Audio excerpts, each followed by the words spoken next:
Quicken Classic Business and Personal Tutorial for 2025. I'm going to tell you how to use Quicken Classic for business and personal in 2025.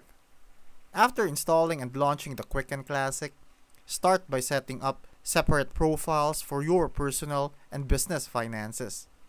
This helps keep everything clean and organized.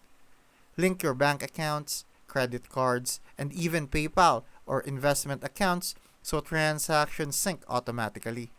For business, head to the Business tab to track income, categorize expenses, and create invoices directly from the dashboard. You can also track mileage, manage vendors, and monitor profit and loss. For personal use, Quicken gives you tools to budget monthly spending, manage bills, and plan for future goals like saving or retirement.